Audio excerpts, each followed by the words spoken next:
নির্বাচনী এলাকা 50 ত্রয়োদশ জাতীয় সংসদ নির্বাচন অনুষ্ঠিত হয়ে গেল 12 ফেব্রুয়ারি 2026 খ্রিস্টাব্দ তারিখে।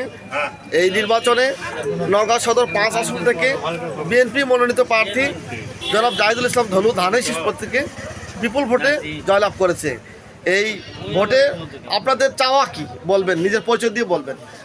আমি মোহাম্মদ খায়রুল আলম গোল্ডেন, সাংগঠনিক সম্পাদক জেলা বিএনপি নওগাঁ। আমাদের চাওয়া প্রথমেই বিএনপির চেয়ারম্যান দেশনায়ক তারেক রহমানের নিকট, আগামীর প্রধানমন্ত্রীর নিকট যেন জাহিদুল ইসলাম ধলু ভাই নওগাঁ 5 আসনের মাননীয় সংসদ সদস্য জাহিদুল ইসলাম ধলু ভাইকে অবশ্যই যেন মন্ত্রী বানানো হয়, এটা নওগাঁবাসীর দাবি। নওগাঁ একটি বৃহত্তর জেলা, এই এলাকার উন্নয়নের স্বার্থে এবং এখানকার বিএনপিকে আরও শক্তিশালী করার জন্য জাহিদুল ইসলাম ধলু ভাইকে অবশ্যই মন্ত্রী করা উচিত বলে আমরা মনে করি।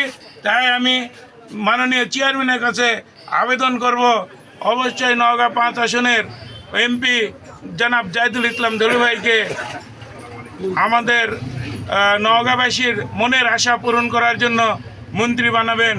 সবাইকে ধন্যবাদ। বিসমিল্লাহির রহমানির রহিম। আসন্ন ত্রয়োদশ জাতীয় সংসদ নির্বাচনে নওগাঁ সদর 5 আসন থেকে জনাব জাহিদুল ইসলাম ধলু ভাই এমপি হিসাবে নির্বাচিত হয়েছেন। জনাব জাহিদুল ইসলাম ধলু ভাই ক্রীড়া অঙ্গনে ব্যাপক তার ভূমিকা রয়েছে। বিগত দিনে তিনি ক্রীড়া নিয়ে অনেক কাজ করেছেন।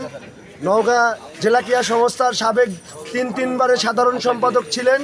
ক্রীড়া নিয়ে তার ভাবনা অনেক, কারণ আমরা তরুণ প্রতিনিধি হিসাবে যেহেতু নওগাঁতে তার ক্রীড়া নিয়ে অনেক ভাবনা চিন্তা আছে, সেই উপলক্ষে সেজন্য যেন জনাব তারেক রহমান, দেশনায়ক তারেক রহমান বিএনপি চেয়ারম্যান, তিনি ক্রীড়ামন্ত্রী হিসাবে আমাদের প্রিয় নেতা, নওগাঁবাসী প্রিয় মুখ জননেতা জনাব জাহিদুল ইসলাম ধলু ভাইকে ক্রীড়া মন্ত্রণালয় হিসাবে উপহার দিবেন, এই আশা রাখে নওগাঁর প্রতিটি জনগণ, প্রতিটি তরুণ সমাজ, প্রতিটি যুবক সমাজ যেন মাদক থেকে বিরত থাকে, ক্রীড়া অঙ্গনে ব্যাপক ভূমিকা রাখেন এবং আমাদের দেশনায়ক চেয়ারম্যান তারেক রহমান সাহেব আমাদের আধুনিক একটি স্টেডিয়াম তৈরি করার প্রতিশ্রুতি আমাদেরকে দিয়েছেন।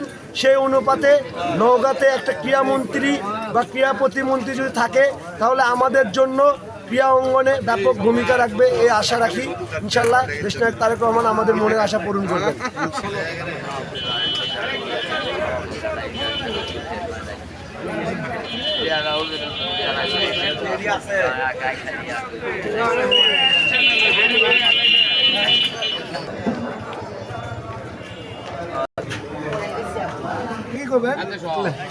সেটাই বলবো এবং এই জায়গার পরিস্থিতি সর্বশেষ